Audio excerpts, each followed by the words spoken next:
मी सौ शीतल अजय घोड आणि आज आली आहे महाराष्ट्र महोत्सवामध्ये। इथे पाहिले तर सगळे मालवणी पदार्थ दिसत आहेत। तर आपण पाहूया, कैरी पण आहे, कोकम आवळा सरबत, आंबा पोळी, फणस पोळी, आंब्याचं लोणचं, मिक्स लोणचं, त्यानंतर पुरणपोळी मिक्स हेही दिसतंय, आवळा कँडी दिसतंय, वड्याचं पीठ, मालवणी मसाले, कोकम, कैरीपण, पाचक रस, मँगो पल्प, आवळा ज्यूस आणि लेमन ज्यूस हे असे खूप सारे मालवणी पदार्थ इथे दिसत आहेत आपल्याला आणि उपलब्ध आहे।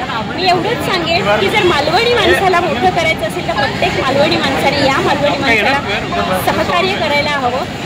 इथे खूप सारं छान छान असे प्रोडक्ट्स अवेलेबल आहेत। श्री स्वामी समर्थ, श्री स्वामी मोटर डिस्ट्रीब्युटर भांडूप आणि संपर्क अनिल गावडे यांच्यासोबत पण इथे तुम्ही पाहाल तर खूप सारे प्रोडक्ट लिहिलेत। आवळा ज्यूस लिहिला आहे, जांभूळ रस लिहिला आहे, हापूस आमरस लिहिला आहे, मालवणी मसाला, मालवणी स्पेशल आणि हाती मसाला, असं खूप सारा कोकणी मेवा आपल्याला या स्टॉलवर पाहायला मिळतो। तर तुम्हाला घरपोच जर मालवणी पदार्थ हवे असतील तर तुम्ही संपर्क साधायचे अनिल गावडे यांच्याशी। एकच सांगतलंय तुमका, बनवचे असतले मालवणी वडे तर संपर्क करा अनिल गावडे।